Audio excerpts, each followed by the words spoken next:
Gracias. Listo. Muy buenas tardes a todos. Bienvenidos a este conversatorio de vampiros y otros males relacionados con el COVID-19 de ¿Quién es la culpa? Mi nombre es Luz Piedad Romero, soy la directora de la Maestría en Ciencias Ambientales de la Universidad de Ciencias Aplicadas y Ambientales UDCA, y pues para mí es un honor poder moderar este conversatorio.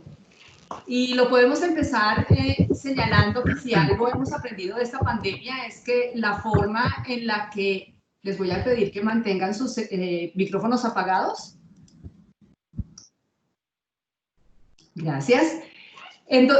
Como les decía, si hemos aprendido algo de esta pandemia es que la forma en la que nos relacionamos con la naturaleza es la que ha promovido el surgimiento de enfermedades como esta que estamos padeciendo hoy en día. Y cuando hablo de la forma en la que nos relacionamos con la naturaleza, me estoy refiriendo a que lo hacemos desde diferentes perspectivas. Lo hacemos desde el conocimiento que tenemos de la naturaleza, desde las experiencias que tenemos con ella y desde el interés que nos despierta esta naturaleza, pero también tristemente desde el desconocimiento de cómo está estructurada, de cómo funciona y de cómo nos relacionamos con ella. De ahí que escuchemos algunos comentarios como por ejemplo los virus que han logrado sacar de los vampiros, o que veamos noticias donde incendian colonias de murciélagos porque se dice que transmiten el virus o porque los consideran satánicos. Entonces es cuando hablamos de otros males. Además de los vampiros, nos estamos refiriendo a la falta de conocimiento que tenemos sobre la relación que tenemos con la naturaleza y necesitamos comprender esta relación para poder enfrentar los problemas que tenemos hoy en día y que atentan contra la supervivencia del ser humano. La ciencia ha demostrado de todas las formas posibles que como seres humanos dependemos el 100% de la naturaleza para nuestra supervivencia como especie. Entonces es por ello que los hemos invitado a todos ustedes a este conversatorio en el que participan expertos de los programas de maestrías en el área ambiental de la Universidad de Ciencias Aplicadas y Ambientales y a quienes pues les damos la bienvenida. Y vamos a empezar este conversatorio con el profesor Sergio Córdoba. Sergio Córdoba es profesor de la maestría en Ciencias Ambientales, es doctor en Ecología y Biología Evolutiva de la Universidad de Princeton en los Estados Unidos y es biólogo de la Universidad Nacional de Colombia. Su principal interés es entender los procesos que generan la diversidad y especiación, con especial énfasis en las aves. Doctor Córdoba, buenas tardes. Muy buenas tardes a todos. Gracias, Luis. Doctor Córdoba, desde su experiencia, ¿qué se podría esperar del futuro de la salud de los seres humanos si no realizamos cambios en nuestra relación hombre-naturaleza y qué cambios podría sugerirnos para mejorar? Pues yo creo que pues parte del futuro de la salud precisamente de los seres humanos depende en gran medida de que sigamos protegiendo la naturaleza, porque cada vez estamos entendiendo muchísimo más de cómo dependemos, nuestra salud depende, nuestro bienestar depende del planeta y de cómo efectivamente el planeta nos sigue dando cada vez más beneficios, nos contribuye de muchas formas diferentes, nos da lo que hemos denominado a veces servicios ecosistémicos, etcétera, pero en la salud también. Y pues quiero retomar un poco como información de base de por qué afirmo esto, y tiene que ver con un poco el conocimiento de, voy a hablar de los virus un poco, con respecto a medio ambiente, y es que tenemos una gran cantidad de virus que están en el planeta. Son organismos de alguna manera que alguna gente no los considera organismos vivos, otros sí. El hecho es que están con nosotros constantemente. Debido a ellos es que el planeta también a veces pensaría yo que funciona como funciona. Muchos de ellos son benéficos, al igual que muchas bacterias, etcétera. Y el problema que sucede es cuando esos virus y algunos de ellos terminan precisamente necesitando replicarse y sobrevivir, terminan estando precisamente relacionados con nosotros los seres humanos, y en algunos casos pues tenemos también virus que no nos afectan y unos pocos que generan enfermedad. Entonces, por un lado, por eso los virus están en todo lado, están constantemente con todos los organismos y con nosotros los seres humanos. Y lo que ha sucedido con el tiempo es que hemos logrado generar cada vez más desequilibrio en precisamente la cantidad de oportunidades en las que nosotros los seres humanos nos encontramos con virus que no son los normales que tenemos. Y en ese sentido, todo lo que estamos realizando en general de transformación de los ecosistemas, degradación de muchos de los sistemas actuales, que cada vez todos los organismos estén en áreas más pequeñas, etcétera, lo que está generando es que nosotros los seres humanos estemos más frecuentemente pudiendo estar en contacto con organismos silvestres. Entonces, pues es parte de muchas veces lo que sucede de cómo de esos virus que son de organismos silvestres terminan pasando a los seres humanos.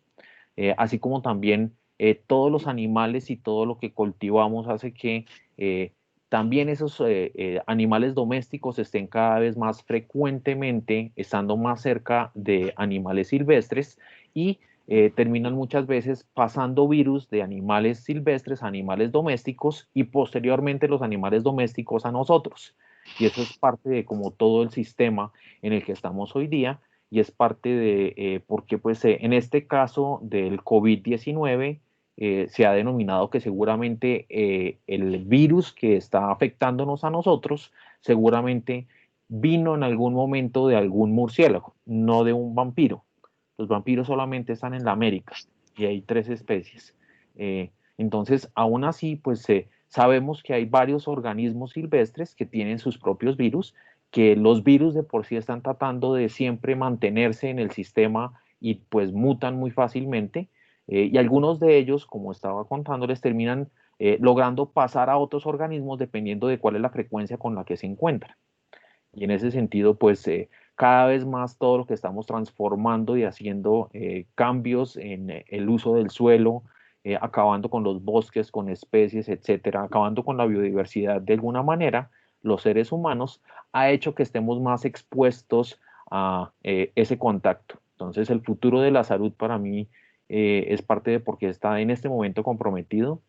Parte de lo que necesitamos precisamente es empezar a, ojalá, realizar algunos cambios y parte de lo que pues necesitamos es que no sigamos degradando todo el sistema, tratemos de hacer de alguna manera manejo de lo que nos queda, en ese sentido hacer conservación y protección es algo necesario que necesitamos continuar haciendo. Y aunque en el planeta se hace y en Colombia se trata de hacer con lo de reservas naturales, etcétera, todavía nos hace falta mucho más. También hay oportunidades y espero que hablaremos más adelante un poco. Es necesario que ojalá cambiemos nuestra actitud, sigamos haciendo cada vez más conscientes que la salud del ser humano depende de la salud del sistema en el que estamos y en este caso del medio ambiente. Doctor Córdoba, muchísimas gracias. Le recordamos al público, creo que no lo dije al comienzo, esperamos muchas preguntas de parte de ustedes, las pueden hacer a través del chat. El director de la Maestría en Gerencia y Gestión de Residuos Sólidos, Marco Tulio Espinosa. Marco Tulio, prende tu cámara para que te conozcan.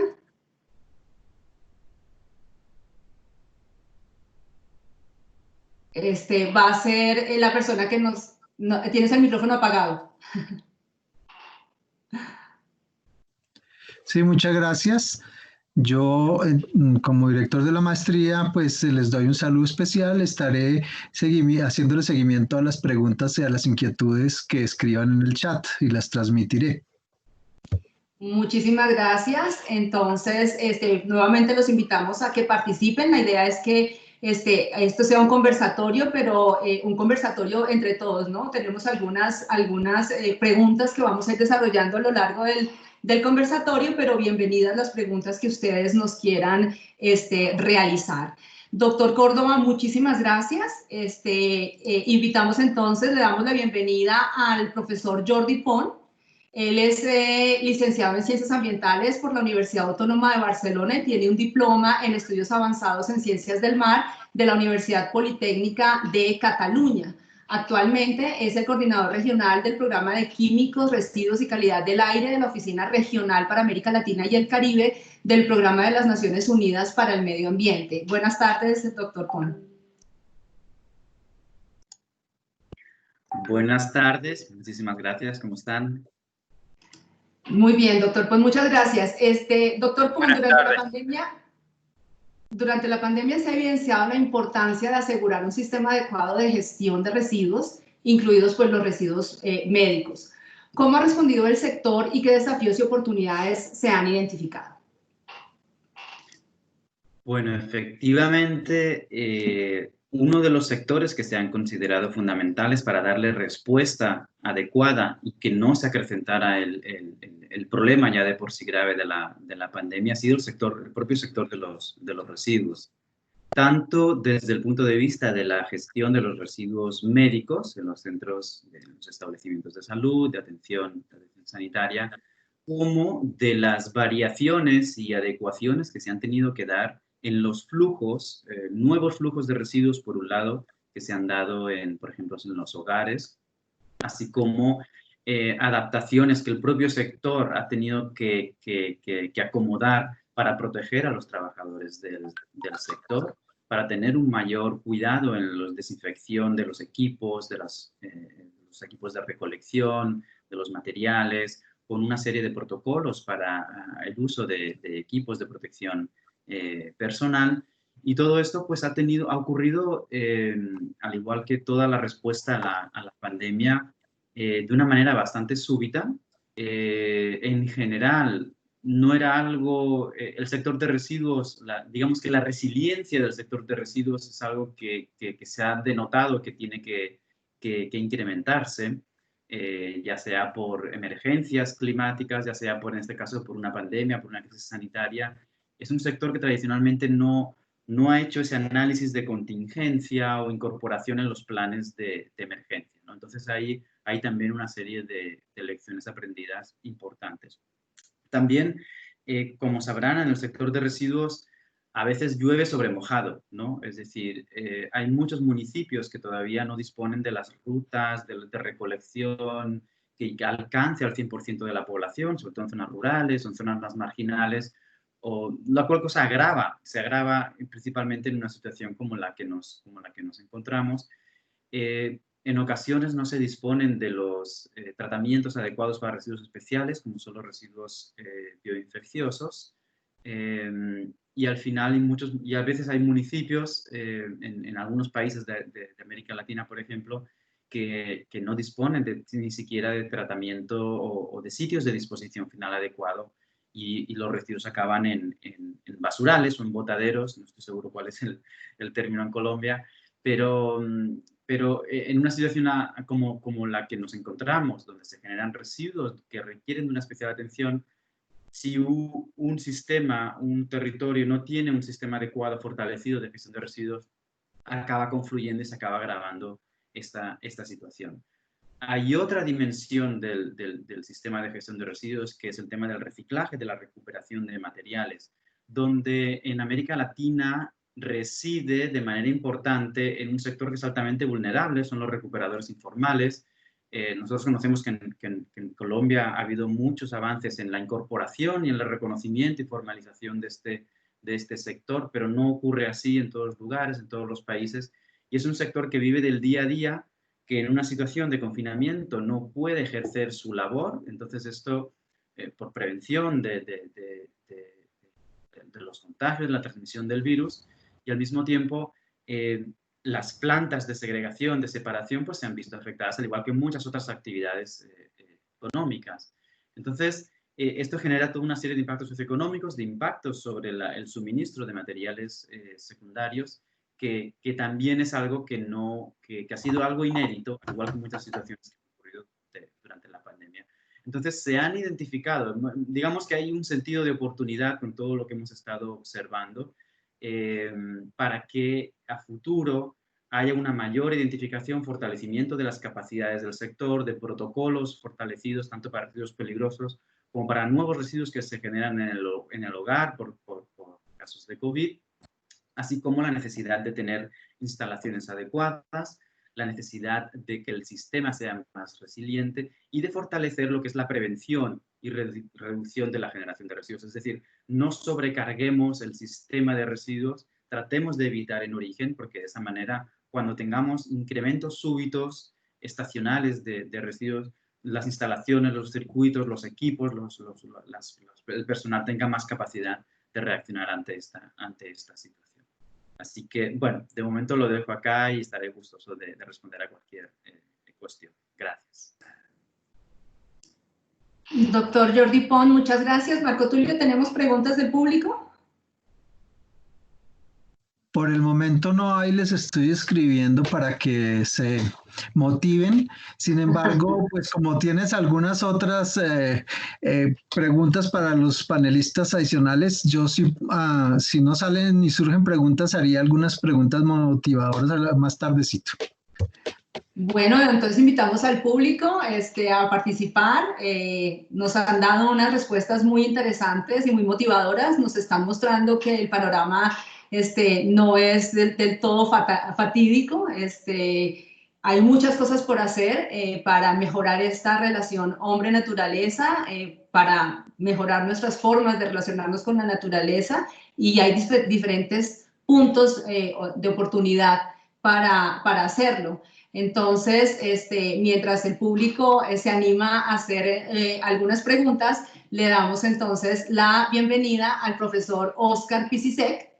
El profesor Pisicek es licenciado en Geografía, egresado de la Universidad Nacional del Nordeste, Argentina, doctor en Geografía por la Universidad Nacional del Cuyo, también en Argentina, y es director de la Maestría en Gestión Socioambiental de la Universidad de Ciencias Aplicadas y Ambientales, UDCA. Doctor Pisicek, buenas tardes. Muy buenas tardes. Antes que nada quisiera agradecer la invitación para estar aquí en este conversatorio, en este espacio de diálogo entre los colegas, pero también con los asistentes, ¿verdad? Así que esperamos muchas preguntas. Muchas gracias por ello. Bien, la pandemia del COVID-19 sin duda es uno de los factores disruptivos del equilibrio preexistente o que existía previamente a nivel global. Sin duda nos ha tomado por sorpresa a todos en esta nueva década del siglo XXI. Sin duda es un fenómeno, un proceso que ha provocado que emerjan nuevamente ciertos conceptos que en algún momento muchos autores daban como superados, que estaban en desuso, pero sin embargo hoy en día adquieren una relevancia particular. Por ejemplo, la cuestión de las escalas espaciales y temporales en los análisis que se realiza sobre la cuestión. Si nosotros examinamos puntualmente la cronología de la pandemia del COVID-19, podemos advertir que los primeros casos han sido reportados a la OMS, la Organización Mundial de la Salud, a finales del año pasado, del 2019, diciembre del 2019. Puntualmente se reportaba una enfermedad infecciosa de leve a grave, respiratoria, ¿verdad? Ya para el 1 de enero del presente año, puntualmente en la ciudad de Wuhan, una ciudad china inmersa en un contexto político bastante particular, se ordena el cierre del mercado mayorista de mariscos, en donde también se vendían otros animales silvestres que actuaban como elementos culturales de la gastronomía local, ¿verdad? El cierre se ordena porque existía la sospecha de que estos animales silvestres propagaban el virus. Ya para el 7 de enero de este año, la República Popular de China tenía el detalle de la composición genética del virus. Sin embargo, el contexto particular, singular, político, fundamentalmente de China, negó el compartir esa información con el resto de los gobiernos homólogos. Ya para el 11 de enero de este año, fíjense que estamos hablando de días, ya se presentaba la primera muerte en la ciudad de Wuhan, ¿sí? Específicamente el 9 de enero, por coronavirus. A partir de allí comienzan a actuar mecanismos que podemos decir actúan en el ámbito global, mecanismos globales, de propagación del virus hacia espacios y países vecinos. En primer lugar, Tailandia, seguidamente Japón. Posteriormente comienza a evolucionar la suerte, el derrotero de casos, el incremento de casos, el incremento de muertes, ¿sí? Y lo que al 30 de enero fue considerado una emergencia de salud sanitaria a nivel global, ya para marzo era considerada una pandemia. Esta breve y sucinta cronología nos permite advertir la interacción de escalas locales, pautas culturales quizás muy regionales, que dan origen a una situación que tiene repercusiones a nivel global, ¿sí?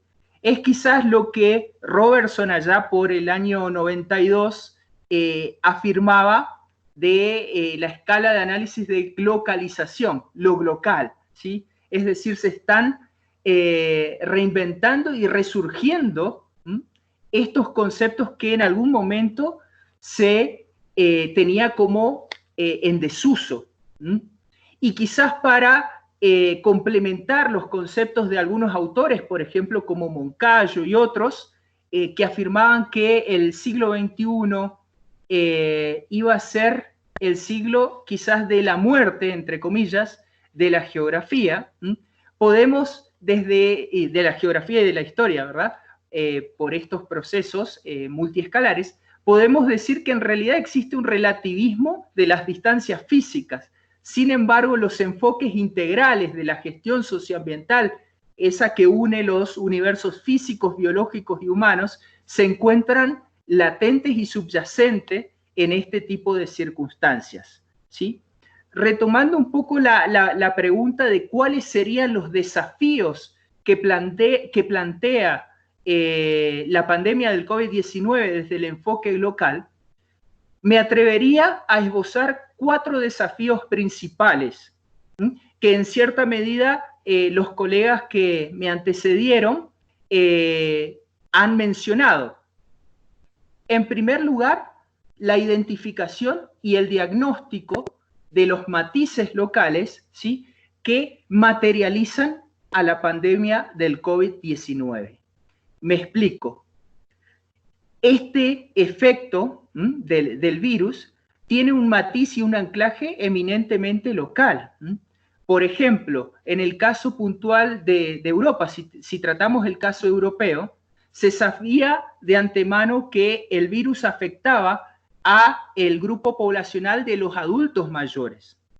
Sin embargo, Europa fue, principalmente Italia, principalmente España, han sido países muy afectados debido a que previamente, y de hecho lo siguen atravesando, tienen un proceso de envejecimiento vulnerable que torna más vulnerable a la población, ¿verdad? Y desde lo local surge esta categoría tan importante y tan crucial para analizar este fenómeno, que es la vulnerabilidad, ¿sí? Esa propensión a ser afectados y de manera trascendente, importante, por parte del virus. Otro caso puntual, que quizás tiene otro matiz y otro contexto, el caso de Corea del Sur. Corea del Sur en estos meses ha sido considerado un ejemplo de gestión de la pandemia del COVID-19, dado el éxito en los índices y tasas fundamentalmente de mortalidad, un 0.6%, el más bajo a nivel mundial. Allí ya tenemos otro matiz local. Tenemos una población que al menos tiene la fama de ser disciplinada, no restando importancia a las medidas que ha tomado el gobierno surcoreano.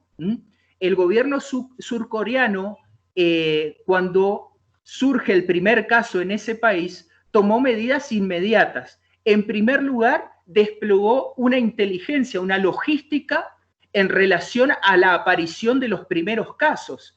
Eso dio con una comunidad cristiana en Corea del Sur, en donde se identificaron esos primeros casos, de inmediato el gobierno ordenó que todos los feligreses sean testeados de COVID, y aquellos que dieron resultados positivos, el gobierno se ocupaba de manera inmediata de garantizar el aislamiento y la cuarentena. En segundo lugar, la maniobra del gobierno surcoreano dio origen a una red de laboratorios, tanto públicos como privados, que en primer lugar han garantizado la generación de pruebas suficientes que atiendan a la población surcoreana. En segundo lugar, establecieron puntos sanitarios en las afueras de las principales ciudades afectadas, y los surcoreanos, sin bajarse de sus carros, de sus automóviles, llegaban a esos puntos, a las afueras de la ciudad, se les suministraba el test del virus de manera gratuita, y en 5 minutos tenían los resultados. Previamente, los agentes sanitarios tomaban los datos de las personas que allí se encontraban, ¿sí? O que asistían a ese punto, ¿sí? Y en caso de dar positivo, nuevamente se hacía el seguimiento y se garantizaba el cumplimiento del aislamiento y la cuarentena pertinente, ¿verdad? Quizás estamos un poco distantes de este caso de Corea del Sur en América Latina, en donde en plena cuarentena y en plenas medidas de aislamiento social se han registrado muchos casos de fiestas y de encuentros, de reuniones, que sin duda han facilitado la propagación del virus en nuestras comunidades, ¿sí? Entonces, esto nos da quizás fundamentos, nos da ideas de cómo los matices locales, ¿sí? Tienen un anclaje y tienen, digamos, intervienen de manera decisiva en la propagación o no del nuevo COVID-19. Ese sería el primer desafío, la identificación de los matices locales que potencian o no la propagación del virus. En segundo lugar, yo diría que en el contexto del enfoque de la localización, tenemos el desafío de generar medidas y protocolos pertinentes para los flujos globales que nos conectan. Me explico. Nuestro mundo se mueve a partir de los flujos comerciales. Más temprano que tarde tendremos que retomar los mismos para no desmejorar las condiciones ya tan agredidas por estas circunstancias de la calidad de vida de las poblaciones, ¿verdad? El desafío a nivel internacional, a escala global, sería generar esas medidas, esos protocolos pertinentes y efectivos que nos ayuden a volver a una normalidad parcial, ¿sí? Pero con determinadas garantías o prevenciones, tanto en flujos comerciales como en flujos de personas, de turismo y todos los procesos que actúan a escala global, ¿sí? En tercer lugar, y no menos importante, el desafío que nos depara estas circunstancias de pandemia es la gestión de todo ese bagaje inmaterial, simbólico, que circula a nivel global. Es decir, me estoy refiriendo puntualmente a la información, a las comunicaciones, a sus medios, ¿sí? Fundamentalmente a cómo gestionar las noticias falsas o fake news, cómo parar esos flujos de inmateriales, ¿sí? Sin duda es un desafío.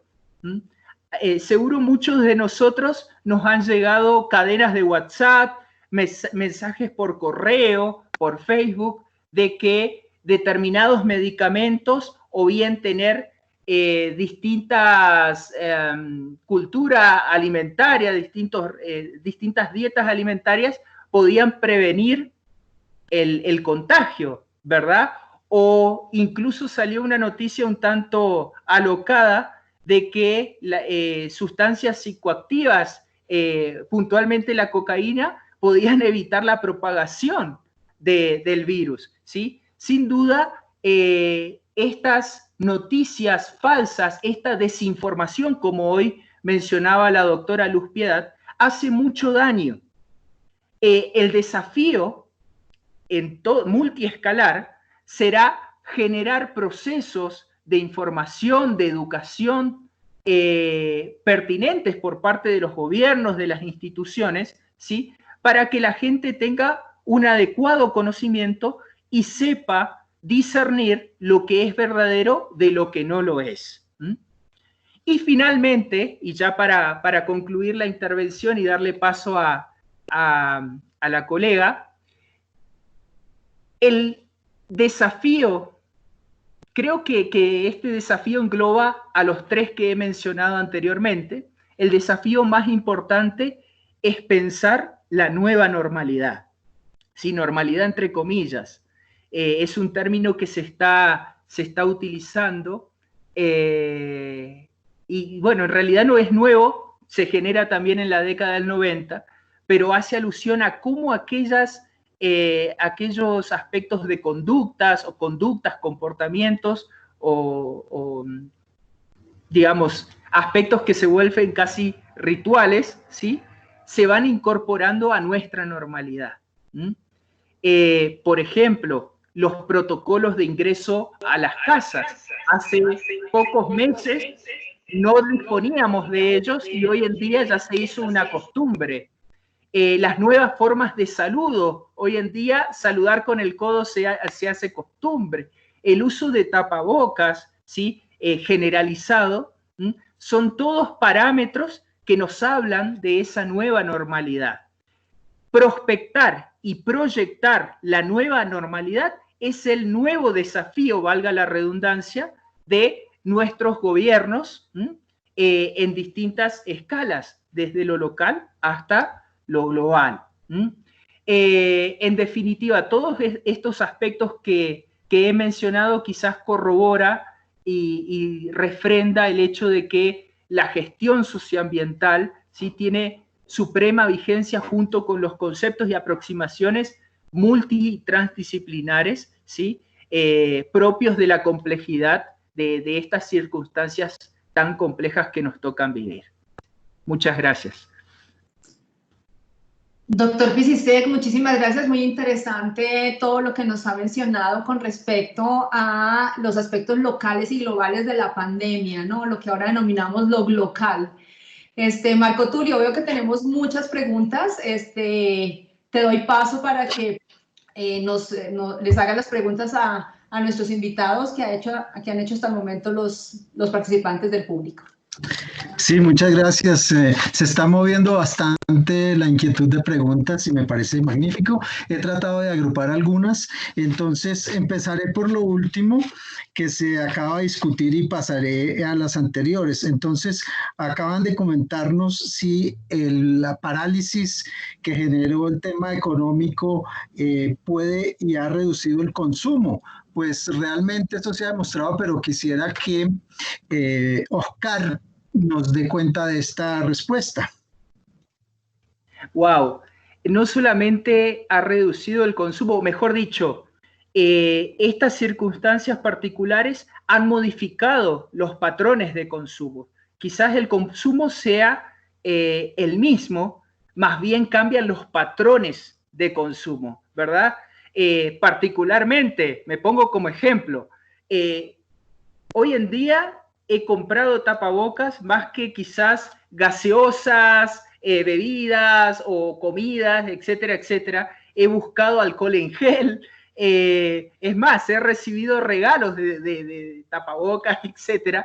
Entonces, yo creo que estamos viviendo en una etapa de transición, ¿sí? De mutación, de transformación de las pautas de consumo. Fíjense algo supremamente interesante. Se ha advertido en muchas ciudades que incluso los patrones de criminalidad han cambiado.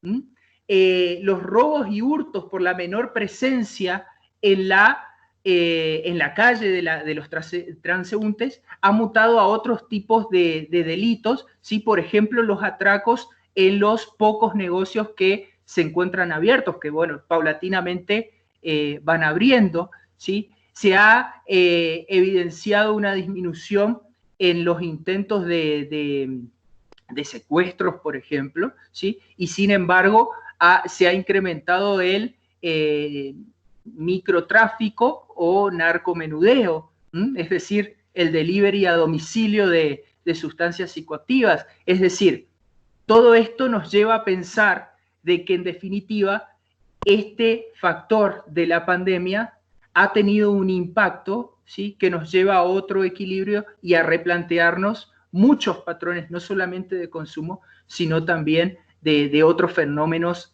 asociados. Bien, muchas gracias. Tenemos una bastante larga inquieta que se la voy a dejar de últimas y de pronto Luspiaz le puede dar alcance. Pero para Jordi han surgido varias preguntillas interesantísimas. Por ejemplo, se habla de que no sé la teoría que saca alguno de nuestros asistentes, que se ha disparado el consumo y la generación de residuos hospitalarios. Por el contrario, lo que hemos podido ver aquí en Colombia es que, por ejemplo, en Bogotá, Ecocapital, que es la que tiene el área de servicio exclusivo de recolección de hospitalarios y similares, redujo su consumo, o más bien su trabajo, al 50%. Ahora, la siguiente pregunta, que es complementaria, es ¿qué pasa con este tema de las nuevas generaciones de residuos diferenciados? Y el odontólogo Gustavo Camacho nos dice precisamente esto de que se ha disparado exponencialmente. No sé si las odontologías están cerradas y demás. Y en los residuos médicos no quirúrgicos, si requieren tratamiento especial, ¿cómo sería ese control de residuos médicos que se están generando? Jordi. Gracias, Marco. Sí, es interesante porque es curioso lo que está ocurriendo. Bueno, curioso. Todo lo que está ocurriendo es algo nuevo, ¿no? Y con el tema de los residuos, y creo, Marco, que también has visto, has participado en estas sesiones, en estos intercambios que hemos tenido con varios países, es difícil definir la cantidad total, si está aumentando, si está disminuyendo, porque como, al igual que mencionaba que ha habido un cambio en patrones de consumo, eso se traduce también en un cambio en patrones de generación de residuos. Lo que sí que es cierto es que los operadores, no estoy seguro en Colombia, pero los operadores de residuos, los que están recibiendo en las plantas de sitios de disposición, nos dicen que están llegando menos residuos en total, lo cual es consistente, ¿no?, con el hecho de que hay un parón generalizado de la actividad socioeconómica, industrial, etcétera. O sea, eso no es de extrañar. Entonces, hay una reducción de hasta quizás un 30% en los residuos que están llegando en algunos casos.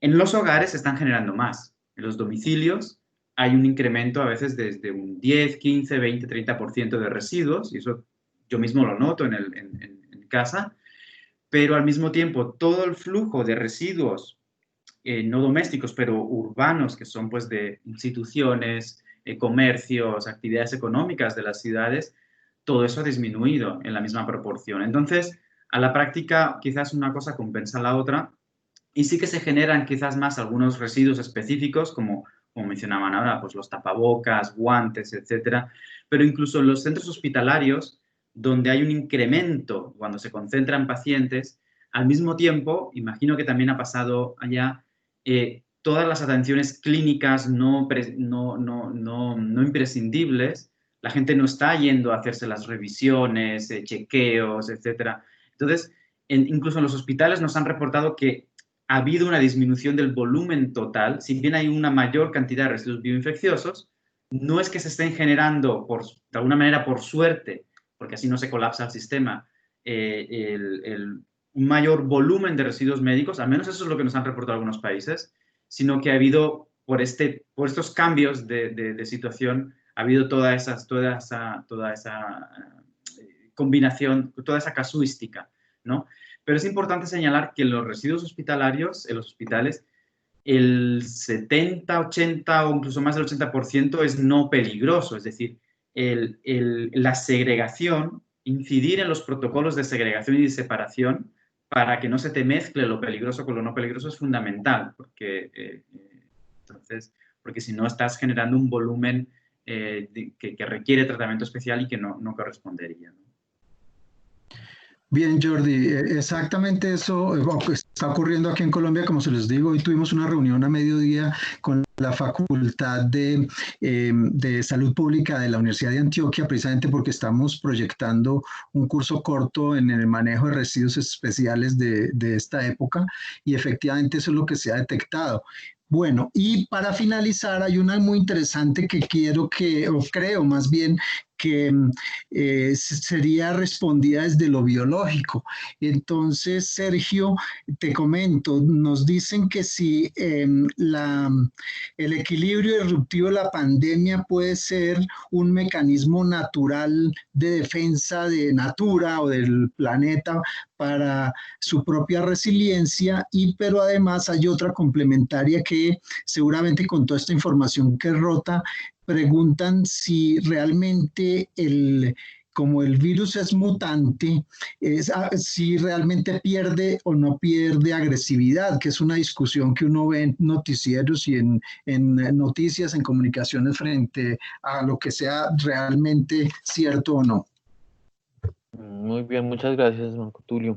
Pues respondiendo un poco a la primera parte, yo pensaría que en general, pues nosotros somos parte de toda la dinámica del sistema. En este momento, pues parte de lo que yo les contaba al principio, de que cada vez más, debido a que hemos transformado la naturaleza, cada vez la probabilidad de que tengamos más y más enfermedades es lo que se nos viene y lo que ya estamos viviendo con este primer virus. Entonces, pues nosotros hemos creado ese desequilibrio, por decirlo así, dentro del planeta, y seguramente pues seguiremos teniendo conflictos en un futuro. En los últimos 20 años, casi que el 60 al 70% de las nuevas enfermedades que han surgido en los seres humanos son principalmente de origen zoonótico, es decir, de animales que terminaron pasando sus virus a nosotros, y en ese sentido, pues seguramente en un futuro vamos a seguir teniendo un porcentaje importante de enfermedades que antes no teníamos, que son de origen más animal. Entonces, pues todavía sigue habiendo conflictos porque nosotros hemos generado el desequilibrio. No es tanto que pues en un futuro haya otro tipo de equilibrios. No sé si eso responde directamente lo que la primera pregunta, y teniendo un poco en cuenta la segunda. ¿Me puedes volver a responder, preguntar un poquitico lo que viene la segunda para Sí, responder? bueno, ya resolvimos el tema del mecanismo natural. El otro es el tema de si, como el virus es mutante, si pierde agresividad o no. Y algo se ha visto que en China como que ha retornado, como que se confiaron, o quién sabe qué sea el detalle detrás de ello. Sí, de acuerdo. O sea, parte de los mecanismos que puede suceder efectivamente y que es posible que esté sucediendo en algunas partes del planeta es que efectivamente el virus constantemente está mutando, y debido a eso puede haber cepas que sean cada vez menos agresivas con los seres humanos, pero también existe la posibilidad de que haya varias que terminen siendo cada vez más agresivas. Entonces, pues parte de lo que necesitamos saber es seguir seguramente haciendo estudios continuos de las secuencias genómicas de las diferentes cepas en el tiempo, para poder saber un poco efectivamente cuáles de ellas están o no mutando, y qué mutaciones pueden ayudar a que seguramente sea menos agresivo o más, junto con todo lo que está sucediendo en los diferentes hospitales y los recuperados, porque todavía nos hace falta información. Hasta hace una semana, por ejemplo, parte de lo que todavía no tenemos, y pues es por ser un virus nuevo, es precisamente qué tanto la gente que se infecta logra tener generación de anticuerpos que le duren por un buen tiempo y que puedan ser utilizables también para que otras personas puedan protegerse. Las primeras pruebas de lo que he leído hasta ahora van bien. Significa que una persona que tuvo la enfermedad seguramente va a ser relativamente por un tiempo inmune. No sabemos si eso es unos días, unas semanas o años, porque no tenemos la información. Que en algunos casos, algunos de esas inmunoglobulinas que se han generado dentro de precisamente esos pacientes recuperados pueden a veces ayudar a que otros al menos puedan recuperarse, o posiblemente no sean, no necesariamente inmunes, pero de pronto no tan reactivos, es parte de que no hay todavía pruebas clínicas completas por la prontitud de todo lo que está sucediendo, por lo cual, pues sí, es muy posible que siguiendo a los pacientes, siguiendo cómo es la recuperación, tratando de que cada vez haya menos gente que se muera y teniendo información de los genomas de los virus en diferentes partes del planeta, vamos seguramente a tener una idea de si efectivamente cada vez es menos letal, por decirlo así, o si puede que con el tiempo surjan otra vez variedades de este mismo virus que sean relativamente malas y sean peor que la que tenemos ahora, o de pronto se diluye un poco y termina estando en el sistema, pero todavía es muy pronto para saberlo, pero sí parece ser una de las cosas que puede suceder en algunos lugares. Muchas gracias, Sergio. Y para cerrar, y en esto le voy a pedir el favor a Luz Piedad, que maneja muy bien el tema de la complejidad, hay un relato muy interesante de alguno de nuestros invitados. Voy a permitirme leer rápidamente para que Luz Piedad haga un comentario sobre esto. Dice: la relación tradicional del hombre con la naturaleza, supeditada al capricho de nuestra especie, ha generado el que tal vez sea el evento más universal en toda la historia de la humanidad. Entonces, a partir de este desafío, ¿cuál debería ser el vaso comunicante que como especie nos atañe en virtud de comprender para siempre quiénes somos? Wow, esto es una pregunta más bien de carácter filosófico. De acuerdo. Bueno, yo creo que estamos justamente en el cambio, en un cambio de paradigma, eso lo sabemos todos, a partir de los años 40, años 50, arranca todo este tema de las ciencias de la complejidad, porque finalmente logramos darnos cuenta de que las preguntas cambiaron, de que los problemas cambiaron y de que la forma en la que los veníamos abordando de forma fragmentada y demás no es la forma que nos permite abordar estas problemáticas. En ese orden de ideas, entendernos como sistema y como parte constitutiva de un sistema, y que lo importante del sistema no son los componentes, sino las relaciones o las interacciones y la relevancia de las interacciones que operan dentro de ese sistema y que generan su estructura, son las cosas que nos permitirían, o sería el tema que nos permitiría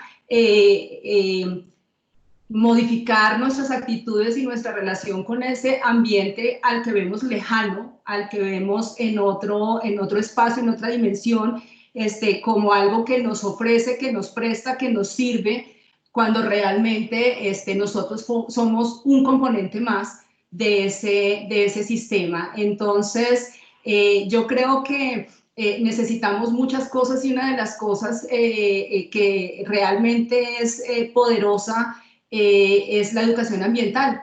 Y creo que María Mercedes Callejas, que es nuestra próxima invitada, nos puede ayudar a complementar un poco esta pregunta, o pues esta respuesta a esta pregunta, porque justamente lo que necesitamos es que las personas realmente se sientan parte constituyente de un sistema, y que todas las acciones que ejercen sobre ese sistema de una u otra forma van a repercutir en las condiciones o calidad de vida de las personas. Entonces le damos la bienvenida a María Mercedes Callejas. María Mercedes es la directora de la Maestría en Educación Ambiental de la Universidad de Ciencias Aplicadas y Ambientales. Es licenciada en Biología y Química, magíster en Educación y líder del Grupo de Investigación en Ciencia, Tecnología, Sociedad y Ambiente. Y María Mercedes, bienvenida. La pregunta que tenemos para ti es: ¿cómo la educación ambiental puede generar cambios de actitud de los seres humanos frente a la naturaleza, de tal forma que podamos generar resiliencia ambiental? Muy bien, pues muy buenas tardes para todos. Muchas gracias, Luz Piedad. Creo que esta situación que estamos viviendo y que ha sido planteada por los colegas anteriormente desde diferentes perspectivas, pues realmente nos invita a pensar sobre los significados de la educación ambiental.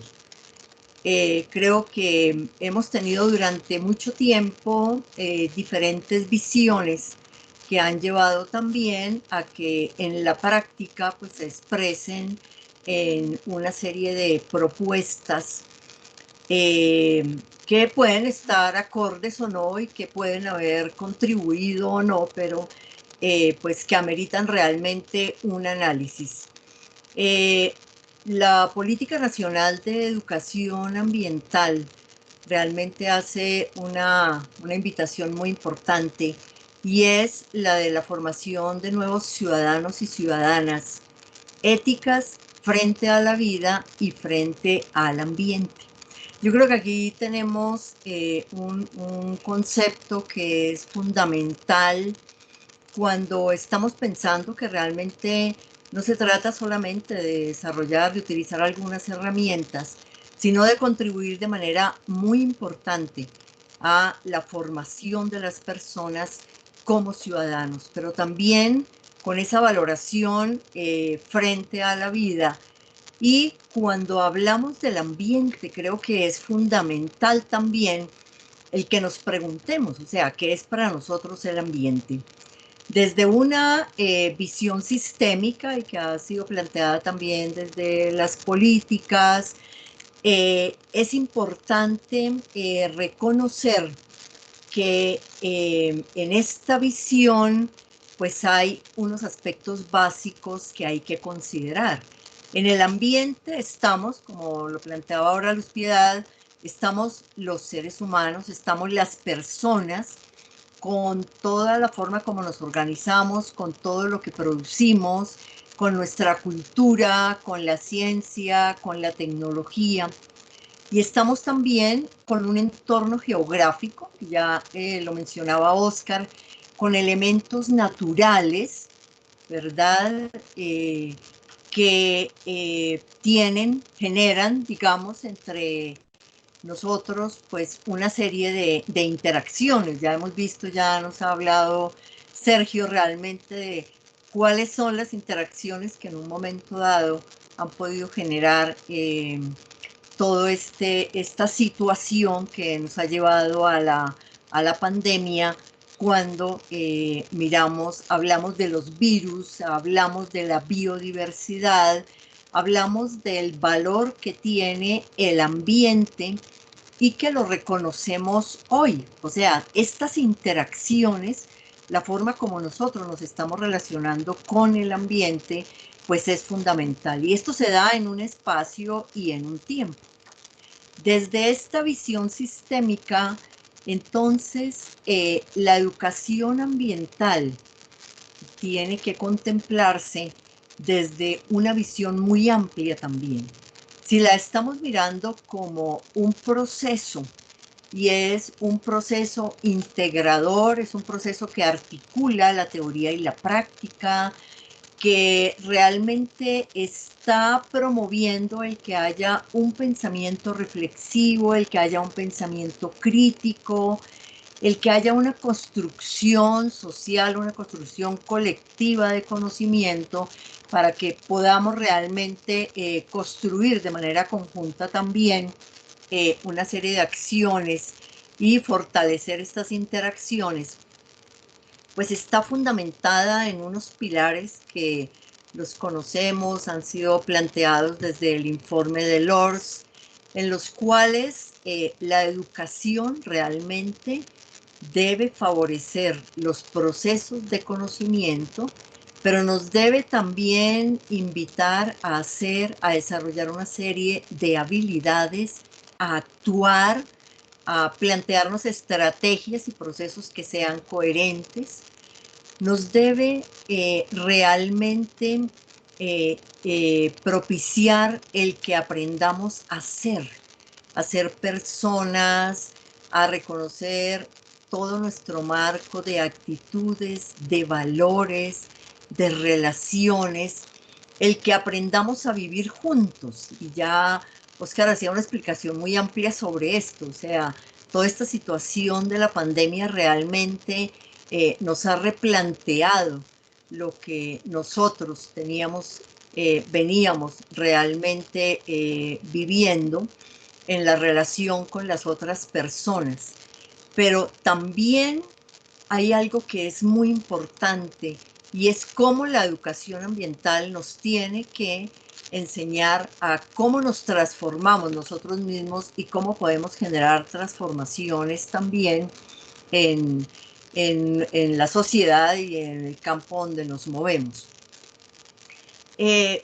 Quisiera plantear también, en relación con esta pregunta del cambio de actitudes,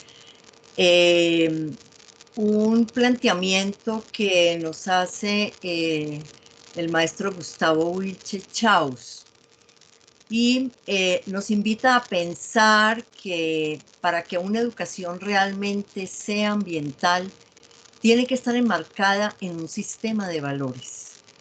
Y tiene que, pues, reconocer que realmente es fundamental que a través de ese proceso educativo pues pueda apropiar y aplicar estos valores, entre los cuales están el respeto a la vida, la participación ciudadana, el poder participar en la construcción de un proyecto de vida y en tomar una serie de decisiones que la pueden afectar, esa responsabilidad que tenemos que es intergeneracional. Es decir, nosotros tenemos una responsabilidad con las generaciones, ¿verdad?, que van a heredar todas estas relaciones, todo este planeta, y la responsabilidad que tenemos también con cada uno de los actores sociales y frente a los demás seres vivos con los cuales estamos compartiendo el planeta. Dos valores que en este momento, en este proceso que estamos viviendo, se nos ha llamado mucho la atención sobre ellos, que tienen que ver con la solidaridad y con la reciprocidad. Todos dependemos de todos. Creo que la pandemia y el confinamiento y todo lo que hemos vivido nos lo ha mostrado. Ese concepto de lo local, sobre el cual nos planteó una serie de retos Oscar, nos llama la atención sobre eso. No creíamos que realmente situaciones que pudieran darse en otros países, en otros contextos, en otros continentes, pudieran llegar realmente a afectarnos. Así que la educación ambiental tiene realmente que hacer una contribución muy importante en la construcción de estos valores y en esa conciencia de que todo lo que nosotros hacemos realmente está afectando a todos los demás. La equidad, hay una igualdad de oportunidades sobre la cual realmente podrían hacerse muchos planteamientos. Una perspectiva de género está contemplada también desde los objetivos de desarrollo sostenible, y creo que ha habido unas referencias muy importantes desde esta perspectiva y de las diferencias que en un momento dado se han marcado por las decisiones que toman gobernantes de países, ya sean hombres o mujeres, y la situación en la que pueden encontrarse, por ejemplo, muchas mujeres. Se ha llamado la atención sobre el medio rural, las comunidades y cómo las está afectando a ellas. Y en general es esta posibilidad de comprender la realidad como un sistema complejo, como el producto de múltiples interacciones, y esa capacidad que nosotros tenemos realmente para asumir todo esto como un proceso que está dependiendo de nuestras decisiones, pero también de nuestra capacidad para relacionarnos y para fortalecer todo este tipo de interacciones. Y en este marco, pues hay un concepto de educación ambiental que es fundamental, una característica de la educación ambiental que es fundamental también, que estaría dentro de todo este marco integrador, que es la interdisciplinariedad. Es decir, los problemas que nosotros estamos enfrentando los resolvemos realmente cuando trabajamos conjuntamente y aportamos soluciones desde muchas disciplinas, desde muchas perspectivas, desde muchas visiones. Y mirado en esta perspectiva también lo que representa para nosotros la educación ambiental, es fundamental que no ubiquemos la educación ambiental únicamente en la educación formal y en las instituciones educativas. Creo que hay un proceso muy importante cuando hablamos de que es una educación para la formación ciudadana, pero también el proceso que se desarrolla con las comunidades. Y aquí me parece que es fundamental, y quiero traer algunas ideas ya para cerrar esta parte, de la profesora Eloísa Trelles, porque nos invita a mirar que la educación ambiental tiene como eje de sus reflexiones, lo estamos viendo, estas relaciones entre las personas, la sociedad, la naturaleza, pero hay un papel fundamental que tiene la cultura. Y en este sentido, pues la educación ambiental, si esperamos que genere todo este proceso de cambio, tiene que ser un proceso muy participativo, es decir, las personas que participamos en los procesos de educación ambiental tenemos que hacernos conscientes de cuáles son realmente nuestras ideas, nuestras interacciones, nuestras relaciones, nuestras formas de pensar, de sentir, de actuar, porque es desde esa conciencia y desde una reflexión crítica cómo vamos a poder generar en el intercambio con los demás pues nuevas opciones frente a estas interacciones. En ese sentido, ella nos llama mucho la atención sobre la importancia que tiene esta combinación de saberes ancestrales y académicos. Y yo creo que en esta época estamos volviendo a esto también. Estamos mirando una serie de prácticas y de acciones que están fundamentadas en saberes ancestrales, en formas de cultivar, en formas de relacionarnos, en esas formas realmente de poder valorar aquello que tenemos y poder aprovecharlo al máximo.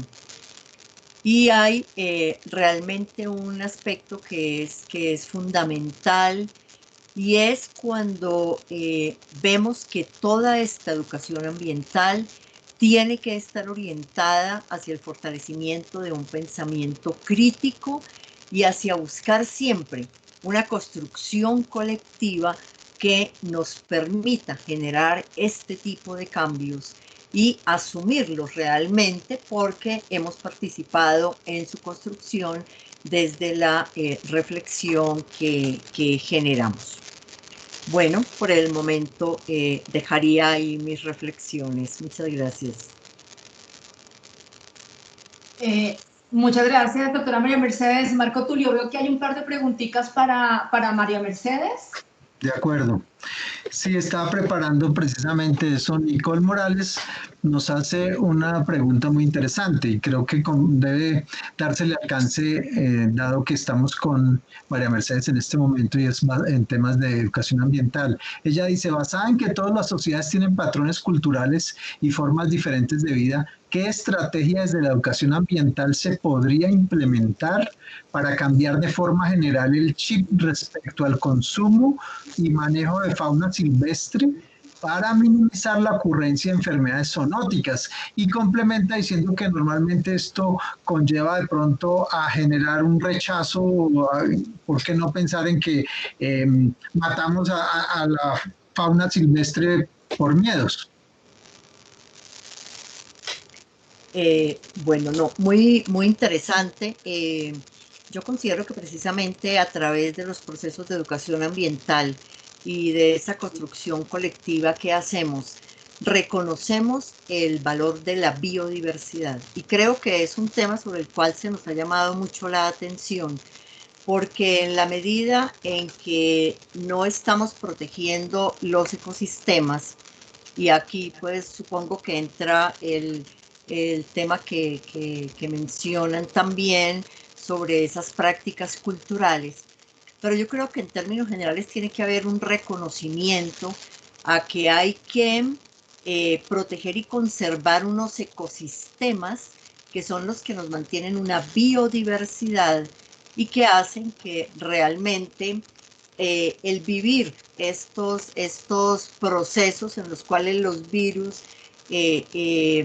están dentro de una serie de especies, en la medida en que reducimos esas especies porque queremos hacer unos ecosistemas cada vez más como a nuestra medida, pues en esa forma nosotros lo que estamos favoreciendo es que sea mucho más fácil este proceso de que podamos los seres humanos contagiarnos entonces con los virus que pueden estar hospedados dentro de estas especies animales.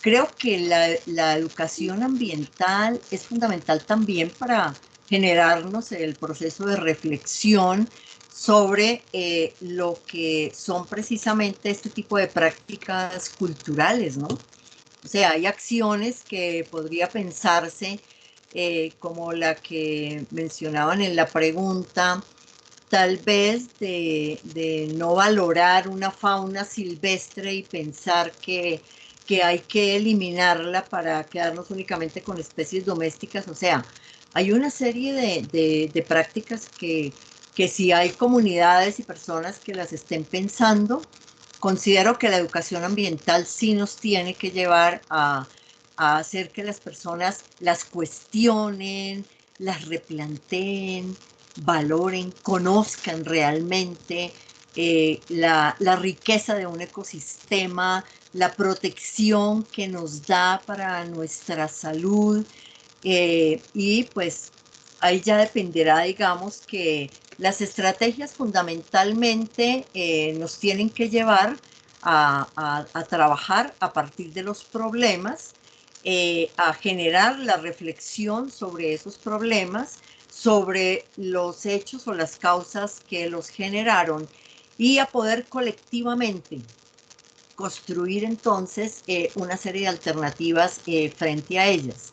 Y aquí quisiera llamar la atención sobre los planteamientos que hace Michela Mayer, la profesora italiana, porque ella plantea que aunque la investigación-acción no sea la única forma realmente en que nosotros podemos generar estos procesos de educación ambiental que generen cambios y transformaciones, sí tiene un gran valor en la medida en que es un proceso participativo que involucra a las personas en producir conocimiento y en aportar realmente soluciones sobre ese conocimiento alrededor de esas prácticas que están produciendo. Bueno, creo que pues el tema es mucho más amplio, ¿no? Dejémoslo ahí por lo pronto. Gracias. Sí, de acuerdo. Tenemos un par de preguntas más para los panelistas, entonces muchas gracias, María Mercedes. Esta pregunta es para Sergio Córdoba y para Jordi Pon. Hemos visto noticias que muestran que la biodiversidad y el ambiente en general están teniendo un respiro, ¿cierto?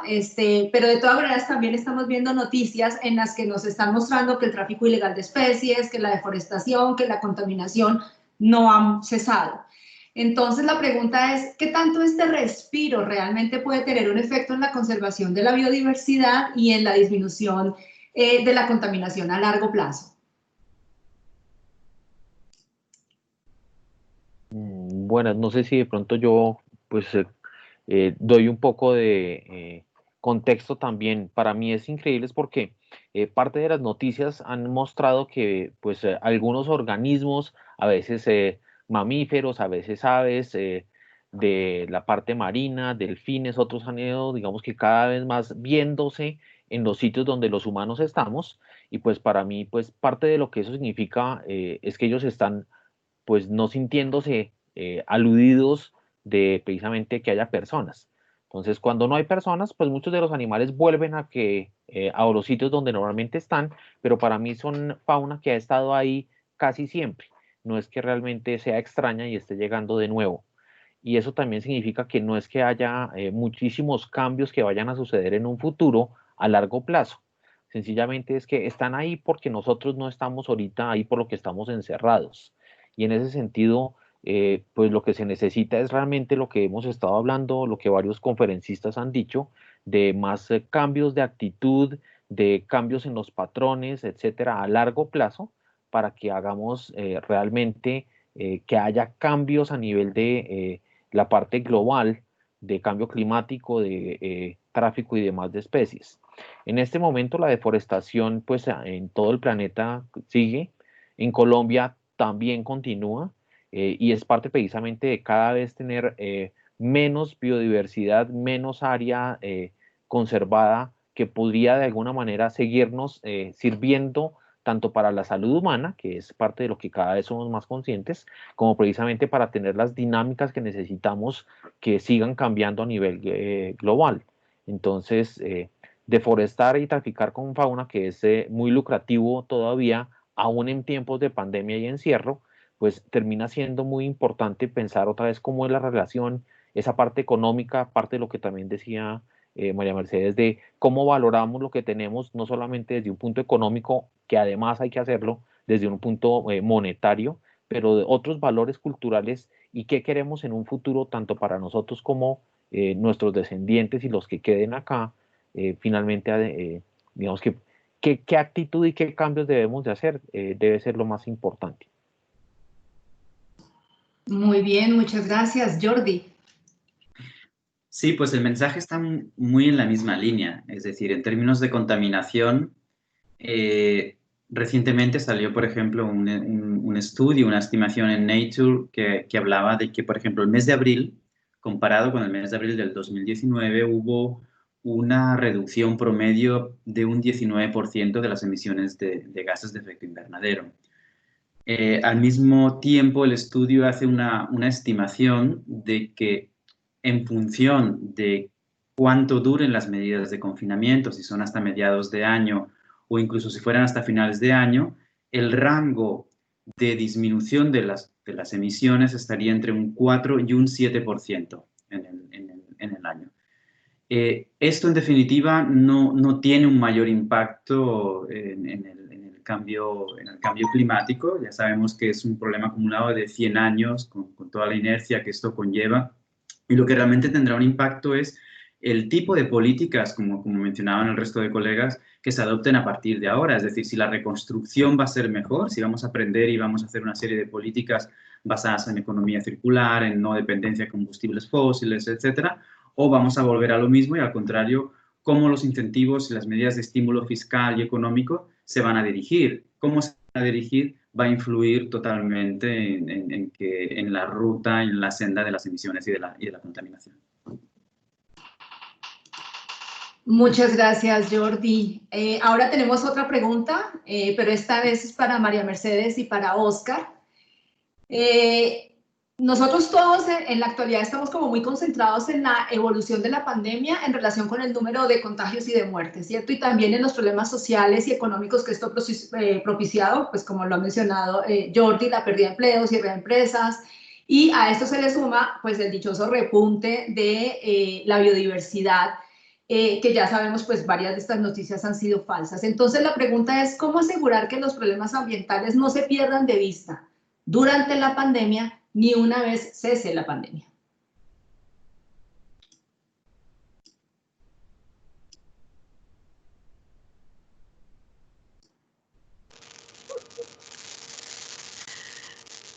Bueno, me animo primero mientras se anima Oscar.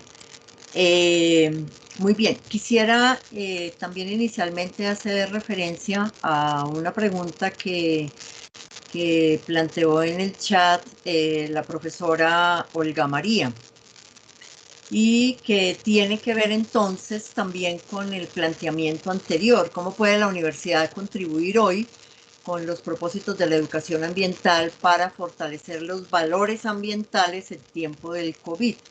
Y yo creo que está relacionada también con la pregunta que has formulado, Luz Piedad, porque la forma en que nosotros realmente podríamos mantener siempre esa preocupación por las situaciones ambientales, por estas interacciones y por aquellas que se nos generan como problemáticas, pues es generando una educación ambiental en un sentido muy profundo que realmente se integre también en todos los niveles educativos. Y en el caso de la universidad, que esté expresa también desde las políticas, desde los procesos de investigación. Necesitamos producir conocimiento que realmente nos oriente hacia las decisiones que vamos a tomar, en proyectos de extensión que sean desarrollados con las comunidades, integrarse en los currículos. Yo creo que a veces hemos visto la educación ambiental como algo externo, y sobre todo cuando se mira desde las herramientas, por ejemplo, en la educación básica y media, desde los PRAES, pues a veces pareciera que eso es solo problema por allí de un proyecto con el que hay que cumplir o de unos profesores que están vinculados con las ciencias naturales. Entonces, creo que lo fundamental y la mejor contribución que podemos hacer precisamente desde la universidad tiene que ver con esa formación de los profesionales en este sentido, en esta mirada, en este reconocimiento de estas interacciones que deben ser vistas desde los diferentes campos disciplinares y profesionales. Y como lo comentaba, igualmente desde la investigación, desde los procesos de extensión, de trabajo con las comunidades, de la misma gestión que se genera al interior de las instituciones. Y consideraría también que, con base en lo que se ha planteado, la forma de asegurar que realmente no perdamos de vista estas problemáticas, que las reconozcamos ahora en este momento y que podamos actuar realmente de forma coherente una vez que podamos superar esta situación, que empecemos a salir del confinamiento, que la preocupación que de pronto tenemos es que vamos a volver a nuestros hábitos anteriores. Aquí es donde un proceso de educación ambiental, en este sentido estricto en el que lo hemos mirado, que abarca, que está involucrando todas estas dimensiones de las personas, de su pensar, de su sentir, de su hacer, de su convivir, de esa posibilidad de generar cambios también, es la que debe realmente mantenerse. Y quisiera llamar la atención acá en relación con la perspectiva desde la cual se ha construido también el programa de maestría en educación ambiental, porque desde esta mirada el programa está fundamentado en las relaciones que se plantean entre la ciencia, la tecnología, la sociedad y el ambiente. Y hay 4 ejes que están como articuladores de todo este proceso, a los cuales ya he hecho mención anteriormente. El que tiene que ver realmente con el fortalecimiento de este tipo de relaciones y este reconocimiento tanto en la formación profesional como en el trabajo con las comunidades, las políticas, porque creo que es fundamental que miremos cómo todas estas acciones y todo este conocimiento que se produce y estas vivencias también tienen que llevar a que podamos hacer una apropiación de las políticas o a que podamos participar realmente en la construcción de esas políticas públicas. La formación ciudadana, que es otro gran eje que inicié hablando acerca de eso, cómo realmente el propósito de la educación ambiental tiene que estar orientado hacia esa formación ciudadana y la necesidad de que y la importancia de que dentro de todo este proceso formativo nosotros tengamos la oportunidad de gestionar y desarrollar una serie de proyectos que nos permitan pues llevar a la práctica todo esto que estamos planteando. Bien, siguiendo un poco con las ideas de María Mercedes, yo creo que nosotros estamos viviendo en un mundo que no está contaminado, que no ha sido contaminado desde ahora, ¿no? Nosotros estamos en un mundo que viene siendo degradado, transformado desde hace siglos, motorizados por los procesos económicos, los adelantos tecnológicos, ¿verdad? Y hoy en día nuestras personas, nuestros seres, somos más vulnerables quizás al entorno, dada esa degradación, dada esa contaminación. Yo creo que todo lo que está sucediendo, lo que estamos atravesando en relación a la pandemia, sin duda nos toca. Sin duda, cada uno tiene una historia, una manera de vivir estas circunstancias, y yo creo que ahí está el punto principal que convierte a esta crisis en oportunidad para generar procesos de sensibilización, de toma de conciencia de esas problemáticas y no perderlas de vista por otros hechos. La cuestión de la experiencia. Nosotros somos, lamentablemente, hijos del rigor. Si no nos sucede a nosotros, no le damos entidad, no le damos existencia a una determinada problemática. Esta cuestión me hace recordar la famosa temática ambiental de finales del siglo pasado, del agujero de ozono, ¿verdad? El hoyo que existía fundamentalmente en la zona antártica, que se difundía, se tuvo, digamos, se realizaron procesos de educación ambiental en torno a ello, pero no existía una apropiación quizás en lo cotidiano de las personas. Creo que allí está la diferencia con las circunstancias actuales.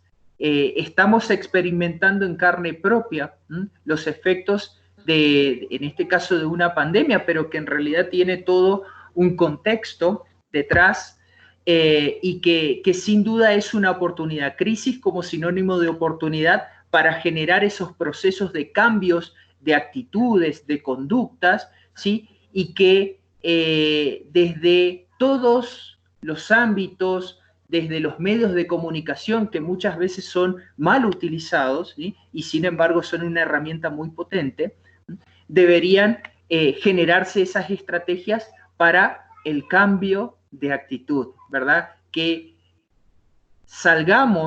atravesemos y salgamos de estas circunstancias no siendo iguales a cómo comenzamos, sino mejores. De eso se trata y en eso comparto plenamente las ideas de María Mercedes en cuanto a la relevancia de la educación en todo este proceso de concientización.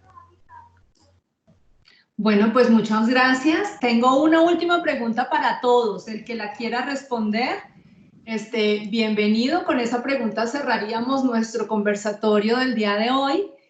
Y la pregunta es esta. Nosotros estamos todos aprendiendo muchas cosas de esta pandemia. Todos nuestros conferencistas nos han dicho desde sus experticias qué cosas hemos aprendido de esta pandemia, ¿cierto?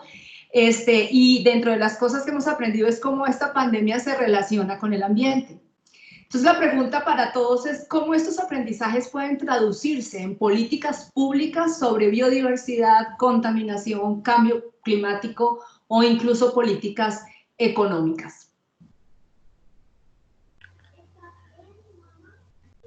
Wow, me animo a comenzar. Pregunta tan desafiante y quizás muy, muy relacionada con la que realiza la profe Adriana Posada, en la cual manifiesta cuál es la gestión socioambiental que recomiendan a nivel local.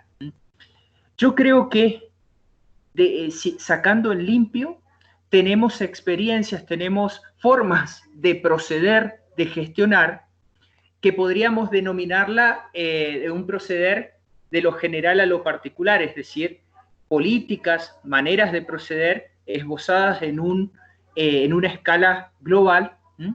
Y en simultáneo tenemos experiencias locales concretas propias de las comunidades, propias del sentir y de los rasgos socioculturales de los pueblos, ¿m?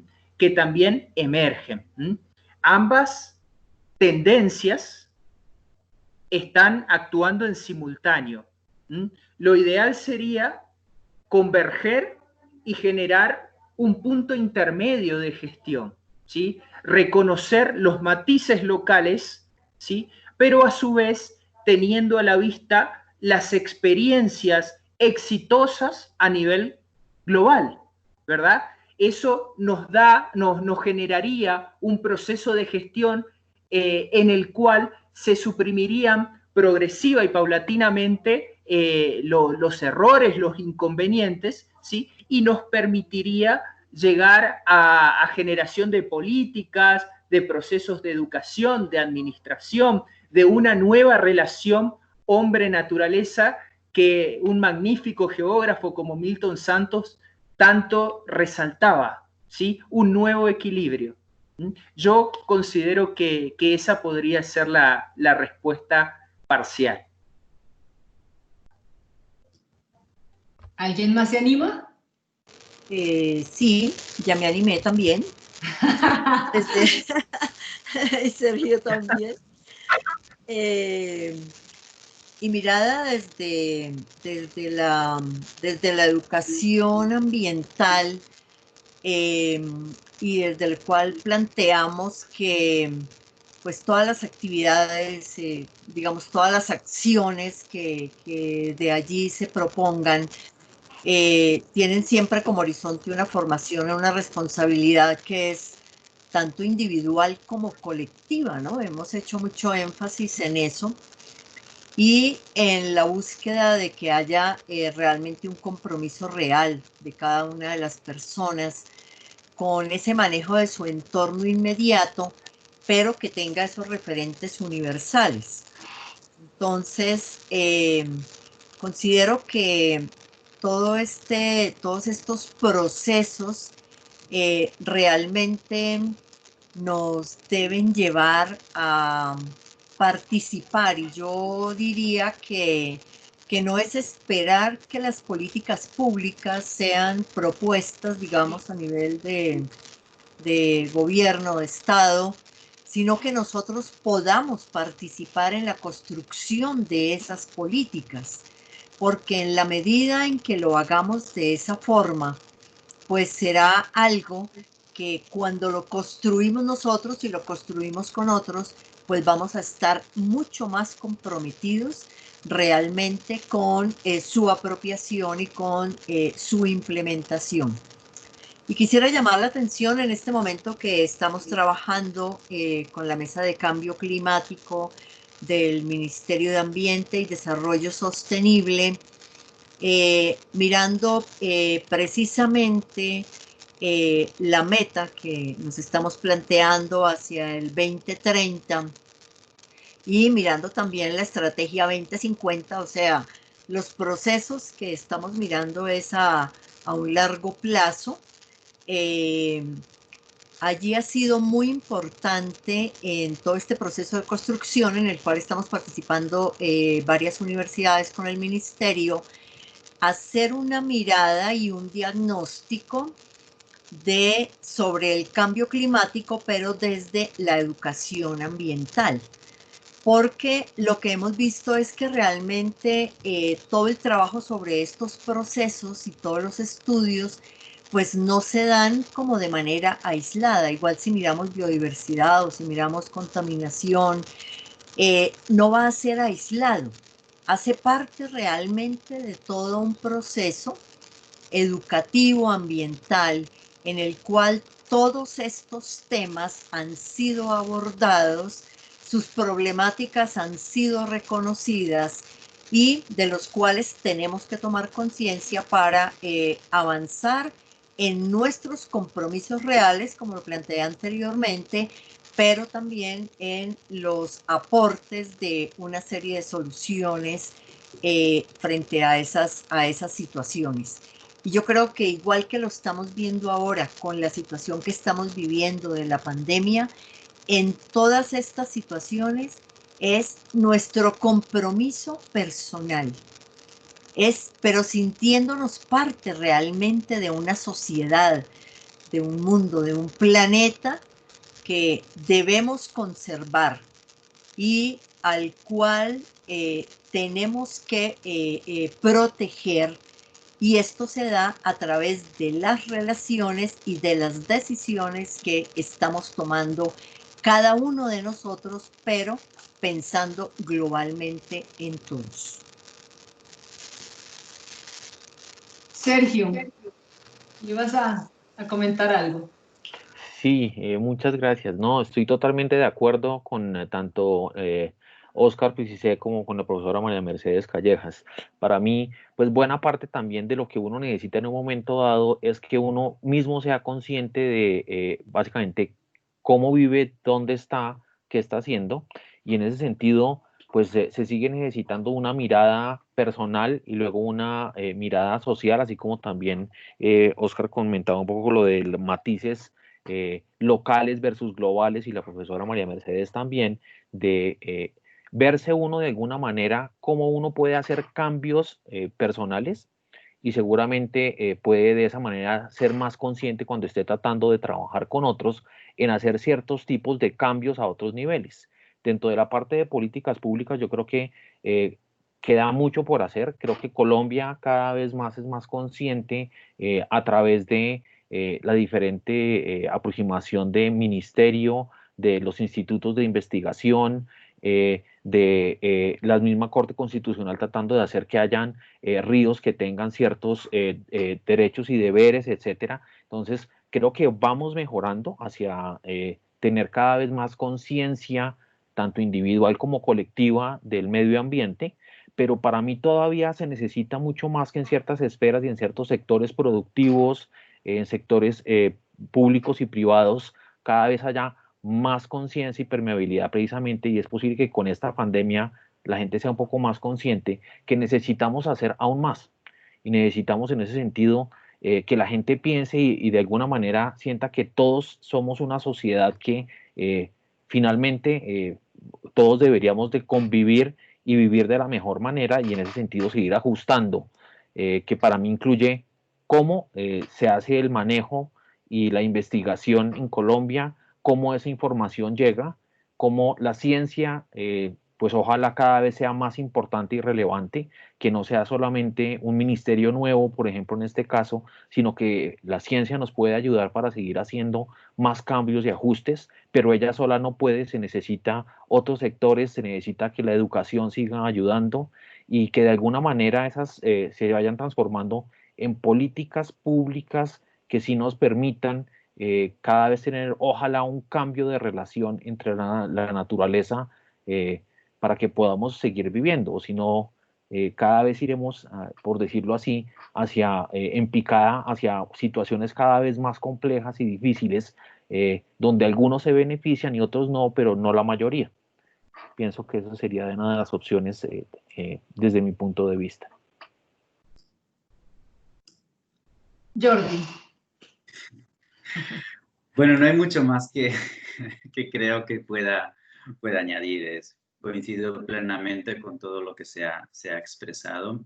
Me refiero a lo que ya había mencionado antes, es decir, ahora hay una oportunidad, es un desafío inmenso también, hay que reconocer, para los gobiernos, pero al mismo tiempo es una oportunidad. Todos los planes de recuperación post-COVID, todas las posibles mecanismos de dinamización de la economía, el hecho de internalizar criterios de sostenibilidad, de la ecología, con los aprendizajes y las evidencias que se han ido dando, bueno, confío en que sea una oportunidad para que las políticas públicas sirvan a partir de ahora como para prevenir o mitigar todos estos efectos. Desde el punto de vista estrictamente de la pandemia, la clave, como ha mencionado el doctor Córdoba, es el tema de garantizar la estabilidad de los ecosistemas. De lo contrario, en un mundo globalizado como el tenemos, pues continuaremos estando en riesgo de nuevos virus y nuevas pandemias.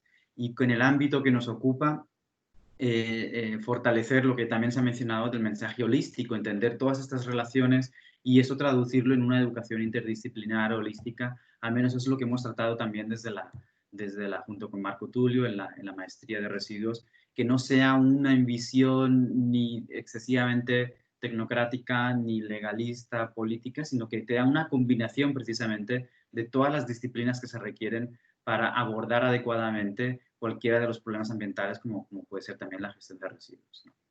Eso sería. Gracias. Bueno, pues muchísimas gracias a nuestros invitados.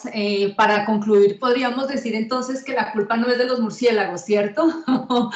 Realmente podríamos decir que sin ánimo de echarle la culpa a nadie, realmente no estamos buscando culpables. Lo que sí es necesario es intervenir las formas en las que nos relacionamos con la naturaleza.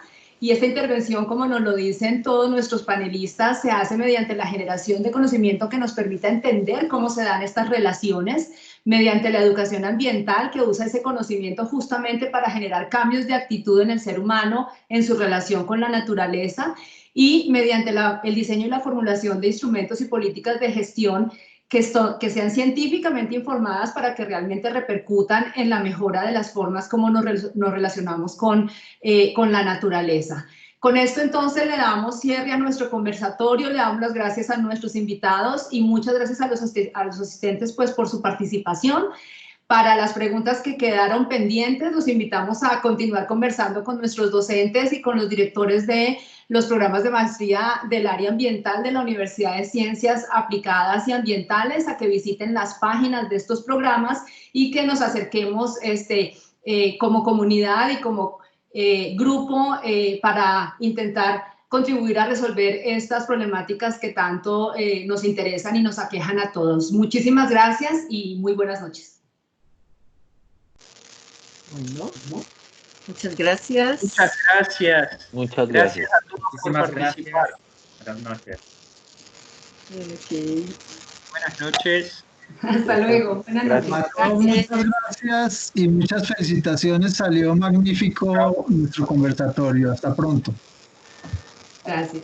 Hasta luego. Okay. Gracias. Hasta luego.